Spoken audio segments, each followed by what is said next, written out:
This lesson is just going to continue our discussion of what happens during transcription and translation, but in the context of what happens if something goes wrong. So before we give examples of what can happen when mutations occur in the DNA code, we have to define what a few of these things are. A mutation, by definition, is a permanent change in the DNA code. Notice I didn't say horrible, life-altering change. I just said permanent. And I want to emphasize right from the beginning that mutations do not have to be bad. They might be bad. They might be horrible. They might do nothing. They might give you a characteristic that's cool but not really that amazing, or they might give you an amazing new characteristic. Mutations could be good or bad, like a Ninja Turtle. I don't know about you, but Ninja Turtles are awesome, and like that is a pretty super cool mutation. Now, mutations can be spontaneous. That means they just happen. Nothing caused them. There was no toxic goo in the sewers of New York City that the turtle walked in. Things just happen. You have spontaneous mutations in your DNA right now, as we speak. Sometimes the wrong base gets put in. Things happen. The other way that mutations can be caused is they can be induced by things called mutagens. And there are two big categories of mutagens. Yes, so the Hulk would be a mutagen here. So a physical mutagen, if you remember learning about physical and chemical things back in like Science 10 or Science 9, physical has to do with changing the state or the form, but no chemical reaction. So in physical mutagens, I could put, for example, not with yellow, things like temperature. So extreme temperatures, like really hot or really cold temperatures, could cause mutations in the DNA code. Something else that would be physical would be electromagnetic radiation. Now, I just want to say a couple words about radiation. It sounds like it's this horrible thing, but just remember, the sun produces electromagnetic radiation. You go outside every day and you're all still alive. Electromagnetic radiation comes in lots of different forms. Okay, there are things like visible light. That is part of the EM spectrum. There's ultraviolet. There's infrared. There are things like gamma rays and X-rays. There's also microwaves and radio waves. Some of you might have heard there's a big hullabaloo about some cell phone tower that they're going to build in Crystal Shores and how all of your brains are going to melt because of the waves from the cell phones. I said you all have a cell phone in your pocket. That's probably worse than the cell phone tower. Plus, you all go outside, and there's the sun right there. So anyways, that's just me. Those are two examples of physical mutagens. Recognize that these physical mutagens are not going to give you a mutation the second they occur. It usually takes either extreme values or intense prolonged exposure. So if you go outside in the sun for one day, it is unlikely that you're going to have a mutation because of the sun. But if you go and tan with that dark brown oil stuff every day for the whole summer, it's a little more likely that you might risk having some mutations in your DNA because of all of that sun. The other category of mutagens is chemical. And we're talking about substances here, things that could react with other things that are in your body. Some good examples here are things like nitrites. Perhaps you remember that DNA is made of nitrogenous bases, so if we start messing with nitrogen, then we can really affect the code. Nitrites could insert themselves into the DNA code. And there's this whole category of substances called carcinogens, where we're talking about cancer. So things that could cause cancer. There is a vast number of substances that would appear on this list, but for example, things that you could inhale, so different types of atmospheric pollutants. It doesn't even have to be while you're out and about. If you think about people who work in a mine, there's probably a lot of dust down there, and they would regularly be inhaling that. The substances that cause Cancer could also be things that are not in the air, but rather things that are in the water. So there's lots of really horrible things that you could find in water, like heavy metals, for example. We could take that even further and we could talk about man-made substances. So we could talk about radioactive substances. We know that's a big deal. Someone asked about the Hulk earlier. So there's the Hulk. But there are lots of substances that could, if they were strong enough and if you were exposed to enough of them, cause a mutation in your DNA. Now, if that were to happen, it makes a difference which cell is being affected.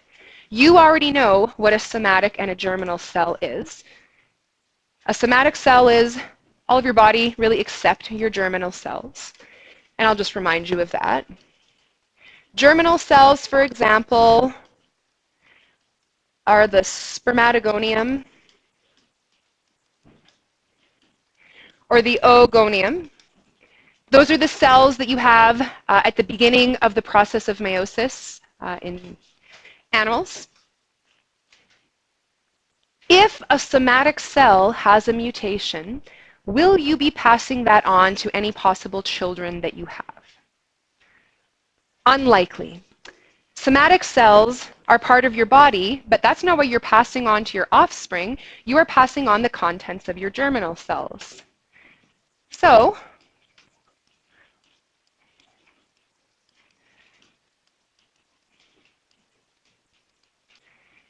if a mutation is only affecting your somatic cells, it's not going to be passed to your offspring.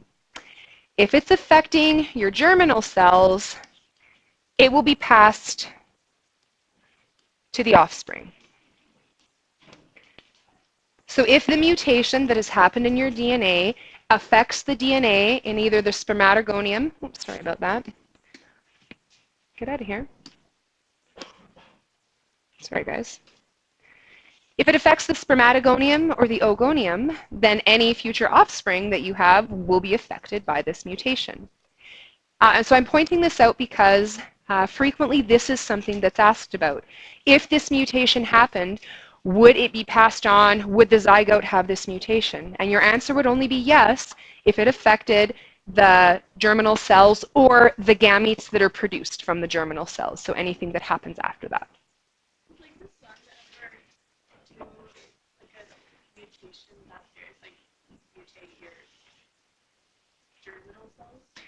Could the sun do that? Sun is more likely to cause mutation in the cells that are right at the surface, so it's more likely to cause a mutation in your skin cells. But if you develop problems because of that, it could eventually lead to problems in your germinal cells, but that's not typically what we would see from sun exposure.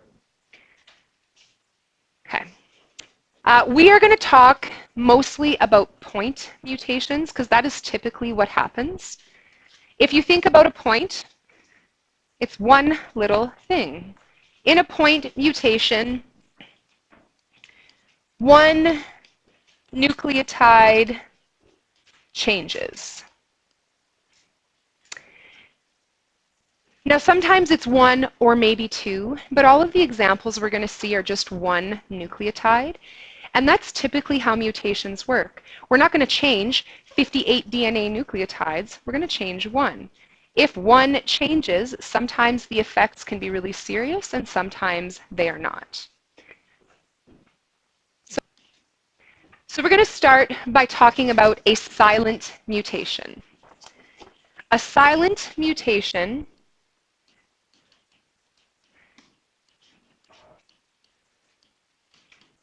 is a point substitution. So I defined point mutation where we're affecting essentially one nucleotide. And in this case, we're substituting. We're going to replace one nucleotide with another.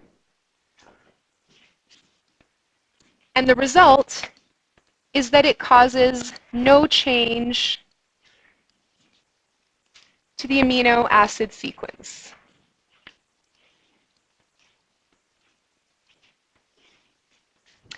So I'll give you an example of what a silent mutation would look like. Let's say that a little small section of a person's DNA had these three nucleotides, CCT. Well, that would mean that their mRNA would be GGA, right? Because mRNA would be the complement of DNA. And that would mean that the amino acid that we would get from that mRNA codon would be glycine.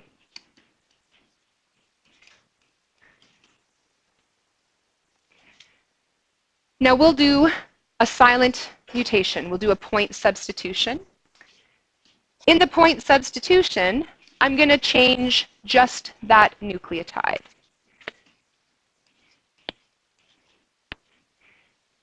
So after the mutation, instead of CCT, now I have CCC. My mRNA would be GGG. And if you look at your table, I would still get glycine as my amino acid. So it's pretty useful that the DNA code is redundant, that there's more than one codon that would give you the same amino acid. Because in this case, even though a point substitution happened, nothing happened to the amino acid sequence. So I would call it a silent mutation. Every time. Oh no, this is just one example of a mutation. So this is something that could happen. But there will be other examples where we're going to get a different amino acid. Sorry, just to clarify, so silent mutation means that you will have the same amino. Silent mutation means I will have the same amino acid as I did before. So even though the DNA changed, and thus the RNA changed, it so happened that I got an mRNA codon that gave me the same amino acid I had before. So there'll be no change to the amino acid sequence, which means for the organism who had this mutation, nothing's going to happen. Nothing will be different. When they make a protein, it will still have glycine where glycine was supposed to be, and they won't see an effect from this mutation. Does anyone want to ask any more questions here about silent mutations? Oh, I know. The next one is called a missense mutation. In a missense mutation, we are still going to do a point substitution. But this time, this point substitution will be resulting in a different amino acid.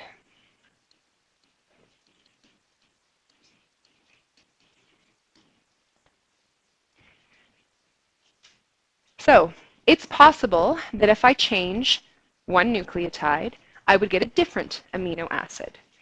And I want to reinforce this could be negative. For example, sickle cell anemia, which I think you would all agree is not a good condition to have, is caused when one nucleotide in the gene that's coding for the proteins in your red blood cell changes. That's all it takes. On the flip side, there's also examples where one nucleotide being substituted gives you a new antibody that you didn't have before. Antibodies are good.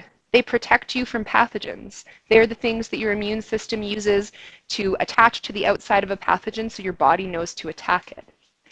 So a missense mutation does not have to be bad. It could be good. It could be horrible. It could also do things like give you a different color of hair.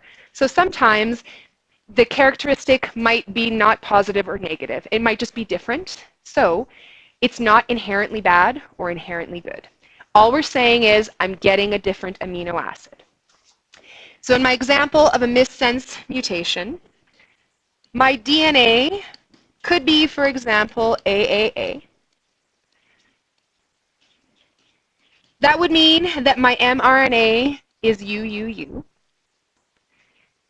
And that would mean that my amino acid is phenylalanine. Now I could change just one DNA nucleotide. So in this example, I'm going to change that one. And instead of AAA, have ACA.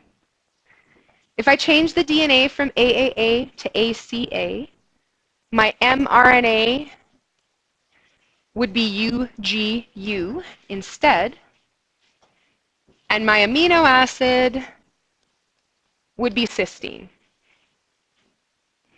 So in this example, I got a different amino acid. Now, just because I got a different amino acid does not mean I'm going to die, right? I could be getting a new characteristic like antibodies. I could be getting a condition like sickle cell anemia, or I could be getting curlier hair. Who knows? It might not be something drastic. The key is that the amino acid is not the same. Does anyone want to ask anything there?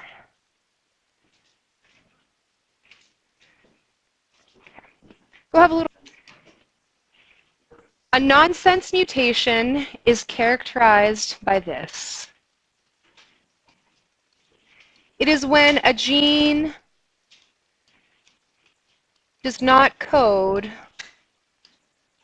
for a functional protein.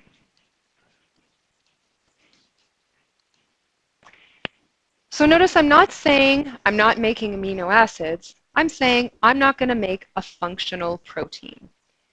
So a nonsense mutation is when something happens to your DNA that affects it in such a way that now, instead of just changing out one amino acid, I'm not going to get a protein that works anymore. There's two different ways that we could cause a nonsense mutation. The first is when the regulatory sequence is affected, and by that, I mean start or stop codons. Now, I could be adding a start codon when there shouldn't be one, taking the start codon away, adding a stop codon when there shouldn't be one, or taking the stop codon away. I'm not going to write down all of those examples specifically. I'm going to show you one of them, but recognize anytime I affect the start or the stop codon, I will affect transcription and translation and cause a nonsense mutation. So if we're talking about the stop codon, which is a sort of a big deal, if I changed from, and I'm going to start with the amino acid this time, leucine to a stop codon, that would be a nonsense mutation. I was supposed to be making an amino acid, and instead I stopped making my protein. That means anything that came after leucine in my code not going to get added on to this protein.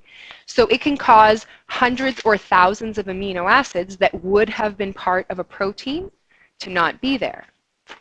Now, if this is what happened, a very likely change would have been that my mRNA was UUG and changed to UAG.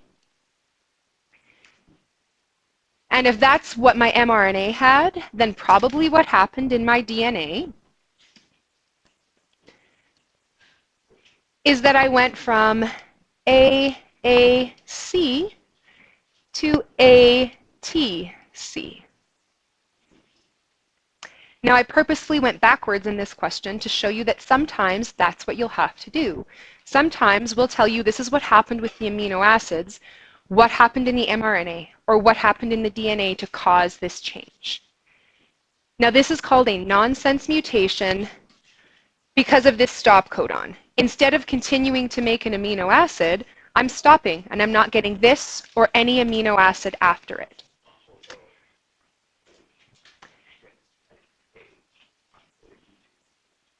Now, if you are interested, figure 8.16 in your textbook has a longer example where there's a whole bunch of codons in it, but I'm trying to summarize things shortly and sweetly for you. This type of mutation is most often a point substitution. It's possible that we can cause it other ways, but usually what happened is one amino acid got replaced. The other type of mutation, a frame shift mutation, could be another way that we cause this.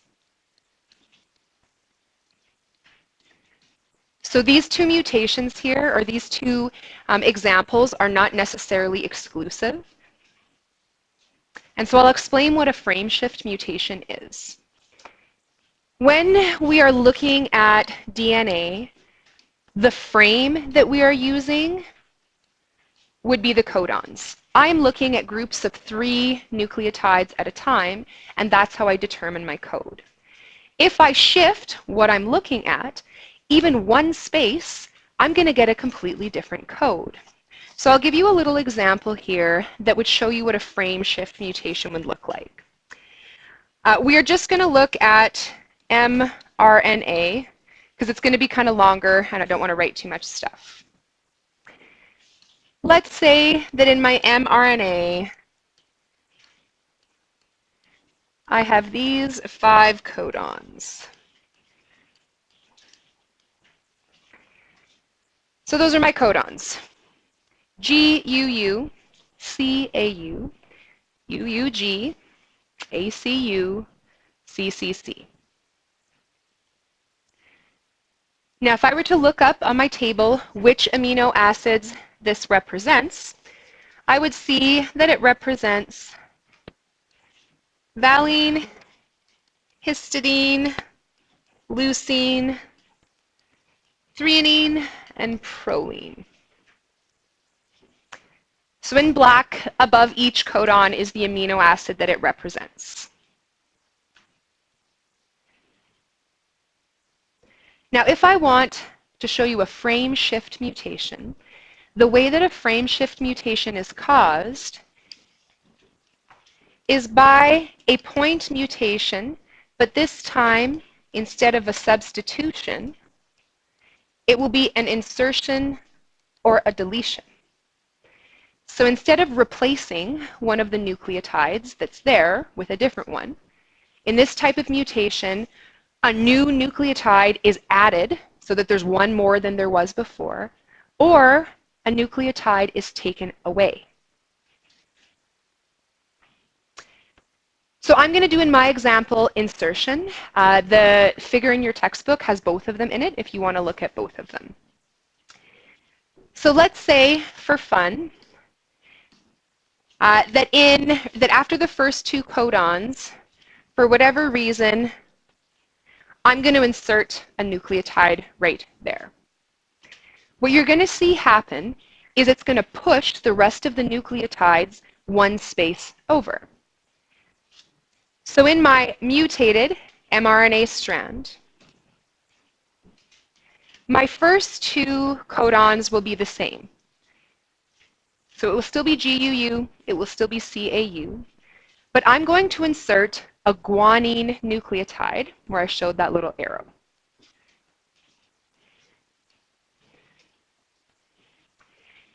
So it's going to push all of the other nucleotides over. That third codon is going to start with the G that I inserted, and then continue with the 2 U's that were there. The G that was at the end of that codon will now be the beginning of the next one.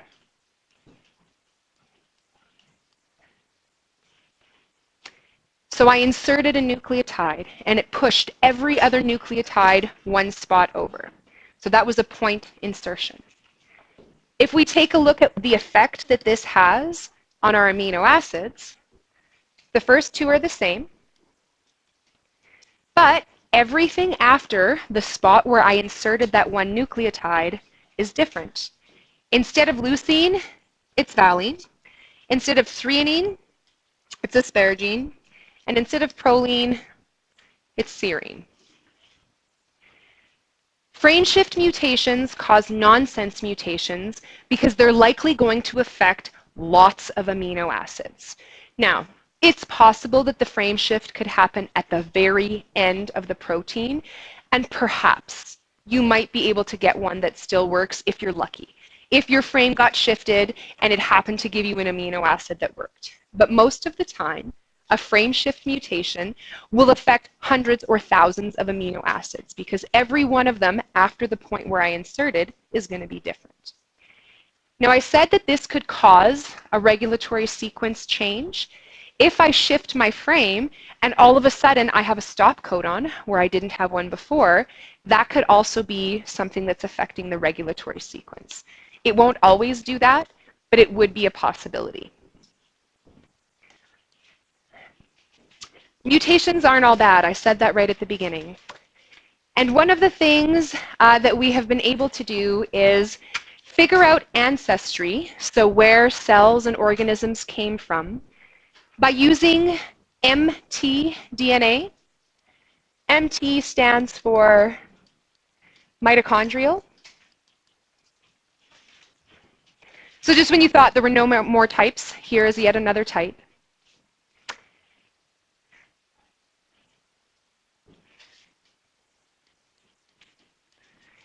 Essentially,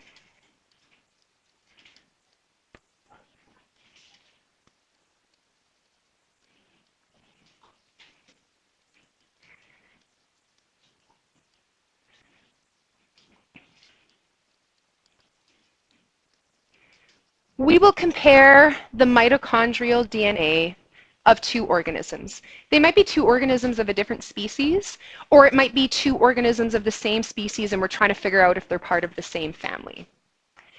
What we'll do is we'll count how many mutations they have in their mitochondrial DNA, and that will help us determine how close their relationship is.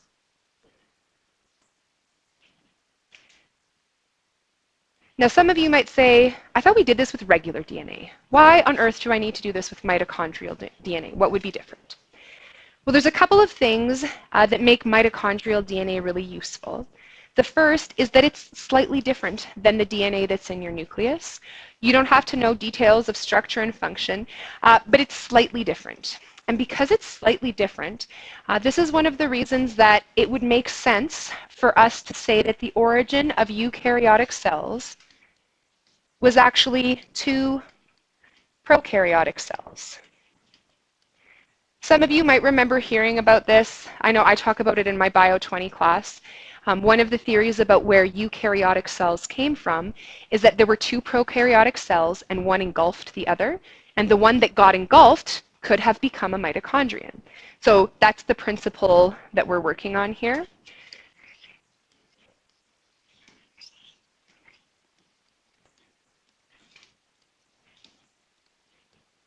Now, do we know if this is true? No, this is a theory. This is an idea.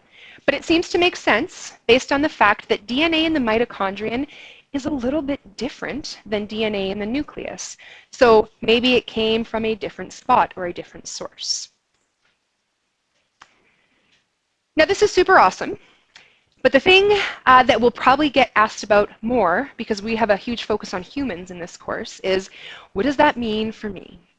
So we learned in the first chapter which parent provides all of the organelles. So who is it? Your mom or your dad? Your mom. So who do you get your mitochondrial DNA from? Just your mom. There is no dad mitochondrial DNA in there. So your mitochondrial DNA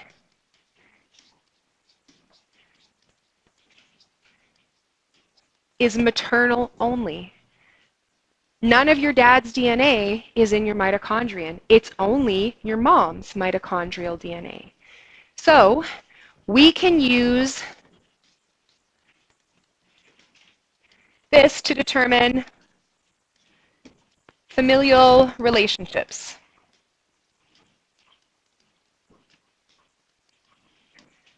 So we could figure out, by looking at your mitochondrial DNA, if you share a female ancestor with somebody else.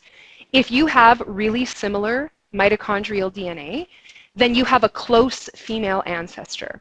If your mitochondrial DNA is kind of similar, but there are differences, probably because of mutations, it means that you have a common female ancestor with this person, but maybe a long time ago. Maybe it's great-grandma or great-great-grandma or something like that. But we look at mitochondrial DNA, we count how many mutations there are in two different people or organisms' mitochondrial DNA, and if there are less mutations, less differences, it means they have a closer relationship.